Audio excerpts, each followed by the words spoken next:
Olá, estudante do ensino médio, tudo bem? Aqui é o professor Júlio Bastos e vamos começar mais uma aula de física para o terceiro ano do ensino médio, iniciando o ciclo 4. E aqui nós vamos falar mais uma vez sobre circuitos elétricos. Só que a partir desse ciclo eu vou trazer para vocês algumas ideias um pouco mais avançadas para a gente poder discutir essas análises, ok? Então a gente vai tratar de algumas coisas já vistas nos ciclos anteriores, só que com uma abordagem um pouco mais elaborada. Para a gente relembrar, eu trouxe aqui 3 itens que a gente precisa sempre estar lembrando ao estudar eletrodinâmica, que são o conceito de circuito elétrico, que é um caminho fechado por onde a corrente elétrica vai passar. É importantíssimo que isso exista, caso contrário, nada que eu vou falar a seguir faz sentido, ok? Então, esse conceito é fundamental. Segundo, é a lei de Ohm, que a gente já falou um bocado aí no ciclo 3 e no ciclo 2 também, que é uma relação matemática que envolve as variáveis mais importantes na eletrodinâmica, como diferença de potencial, corrente elétrica e resistência elétrica. Estou falando aqui da primeira lei de Ohm, a gente falou sobre a segunda lei também no ciclo 3, mas a gente vai deixá-la um pouco de lado agora. E terceiro é sobre as associações de resistências. A gente também já falou um pouquinho sobre isso, eu vou só relembrá-los aqui. Nós temos 3 tipos de associação de resistências. As associações em série, que é onde eu tenho um único caminho por onde a corrente elétrica vai passar. Temos a associação em paralelo, quando ocorre uma divisão da corrente por mais de um caminho.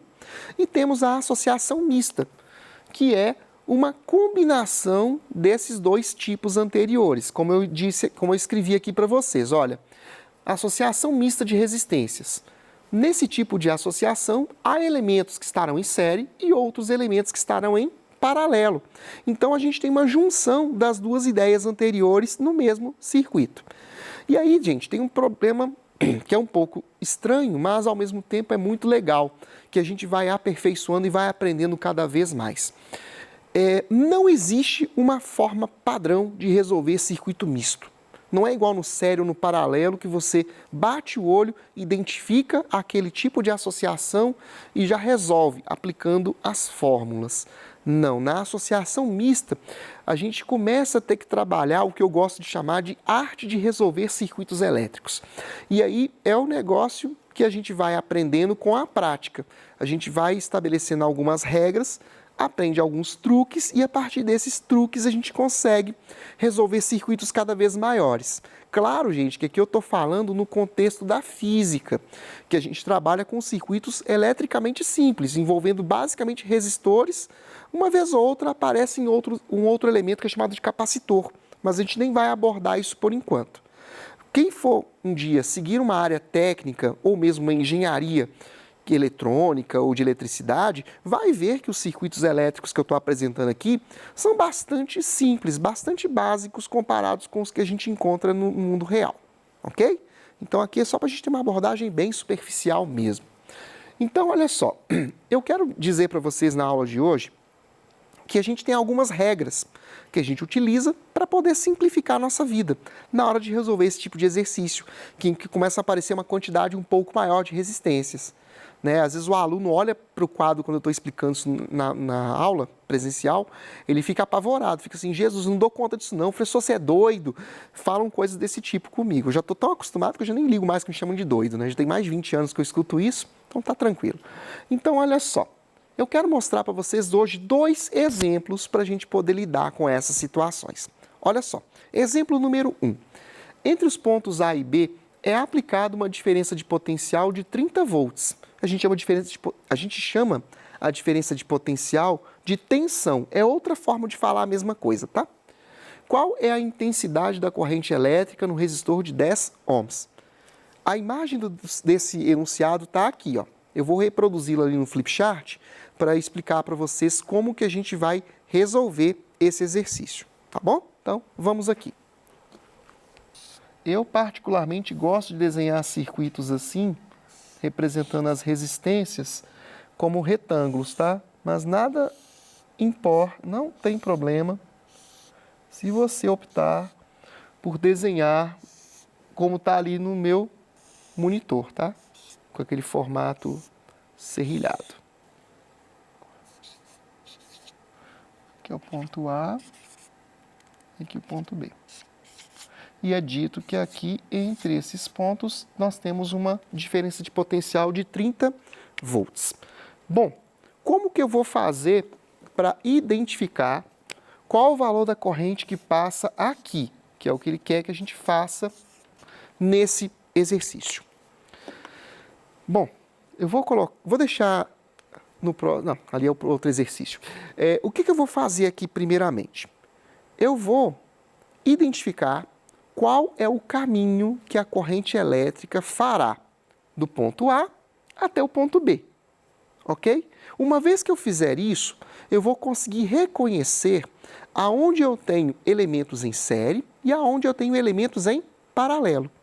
E aí, uma vez feito esse reconhecimento, a gente vai determinar a resistência equivalente do meu circuito, beleza?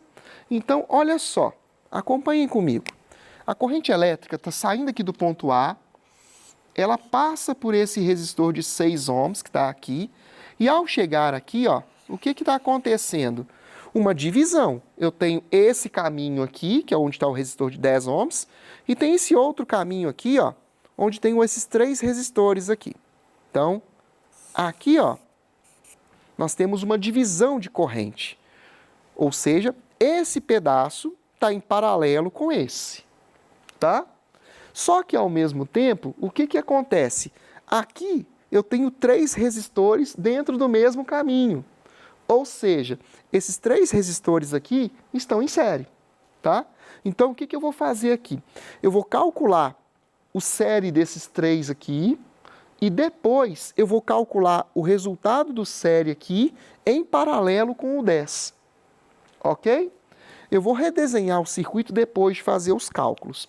Eu vou colocar esses aqui embaixo.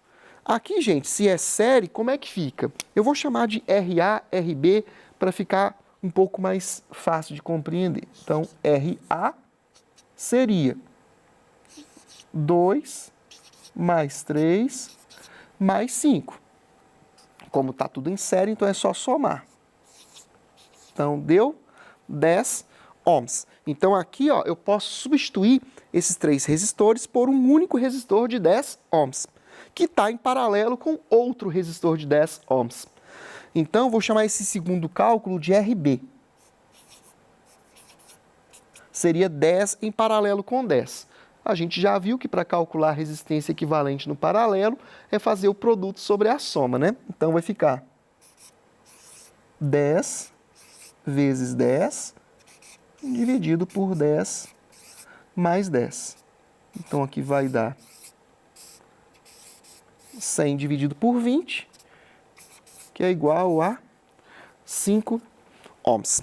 O que eu vou fazer agora, pessoal? Eu vou tirar esses 4 resistores aqui e vou substituir por um único resistor de 5 ohms. Vou colocar na próxima folha aqui do flipchart.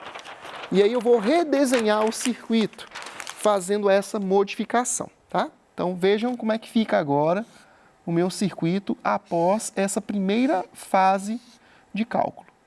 Eu vou até colocar com outra cor, gente, para vocês identificarem o que eu estou modificando, tá? Então, aqui, ó, é o novo resistor que eu vou colocar em substituição àqueles 4 que eu tirei do meu circuito.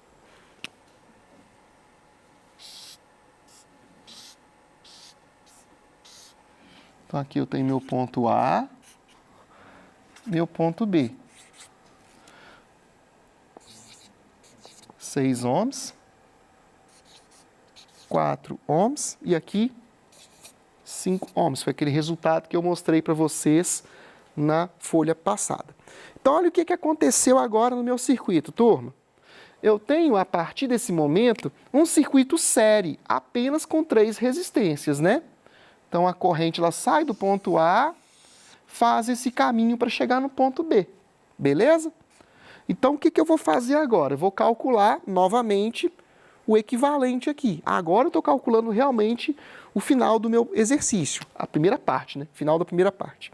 Então, a resistência equivalente ali vai ser 6 mais 5 mais 4, que vai dar um resultado de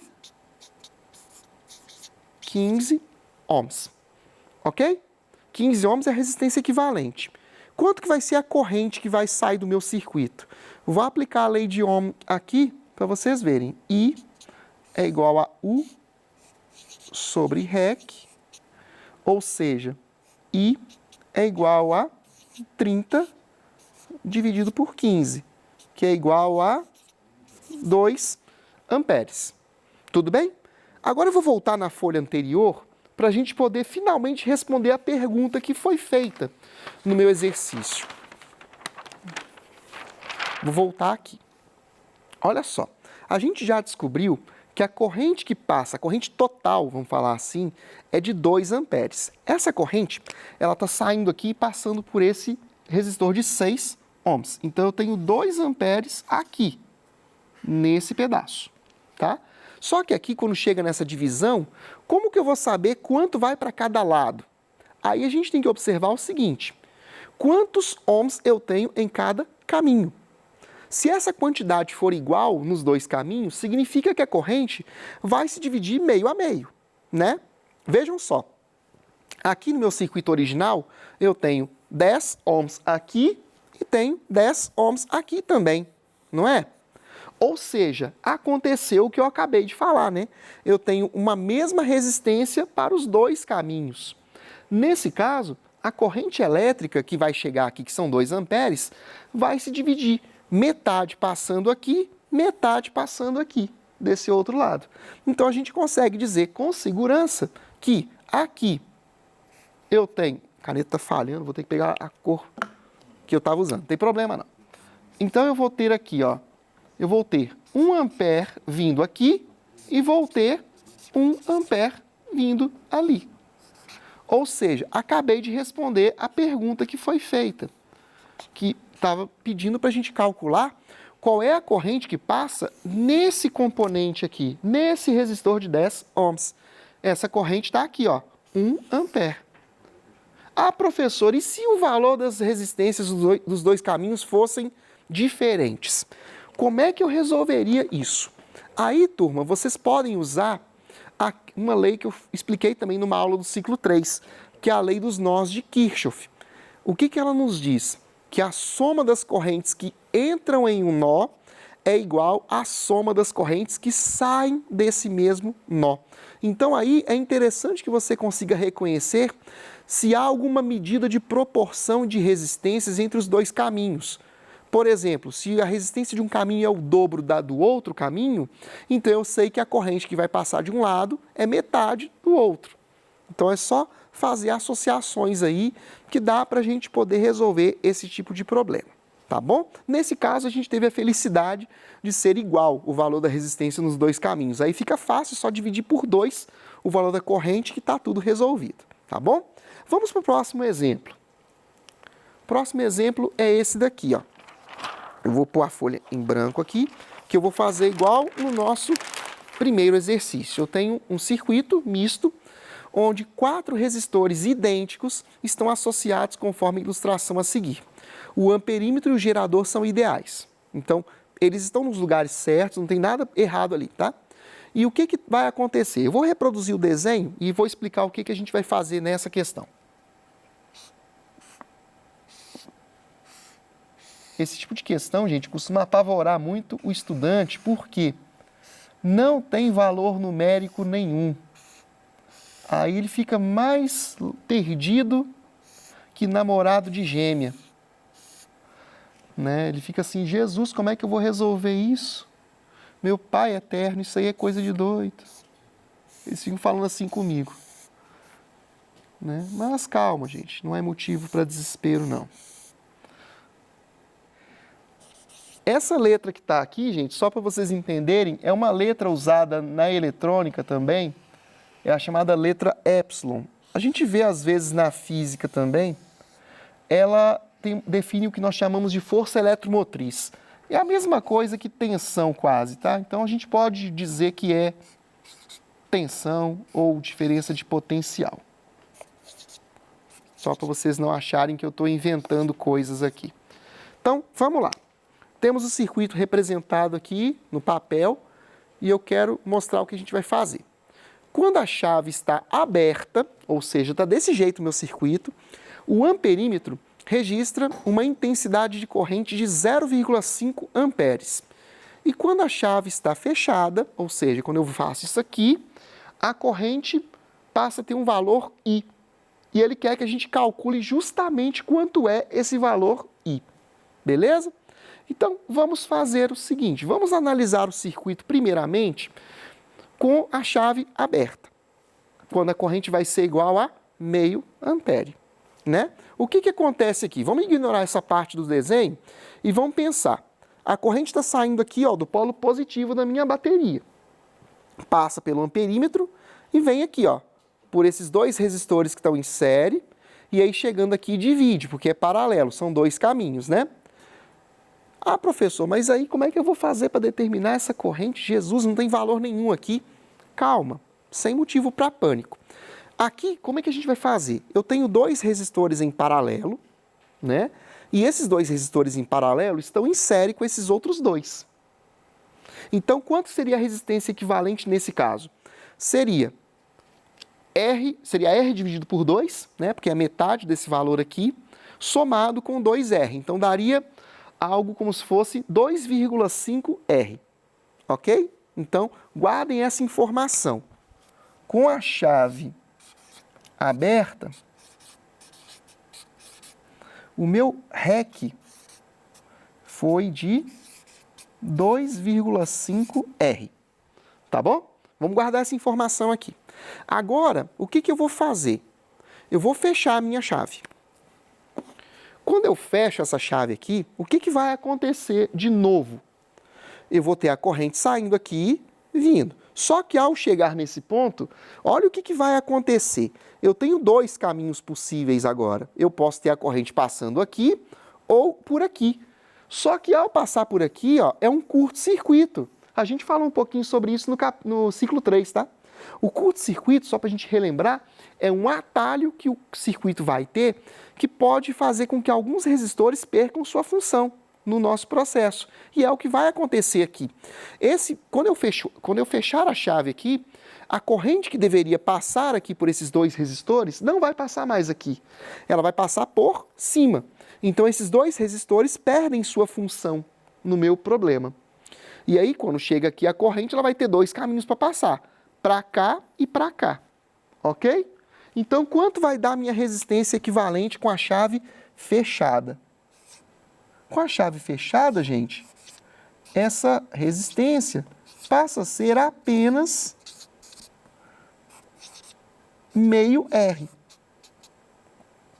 ok? Olha o que aconteceu com o valor da minha resistência equivalente aqui. O valor reduziu-se em 5 vezes. O que significa isso? Como a minha fonte fornece sempre a mesma tensão, se eu diminuir a resistência, eu vou aumentar a corrente. Na mesma proporção, né? Então, se aqui a minha corrente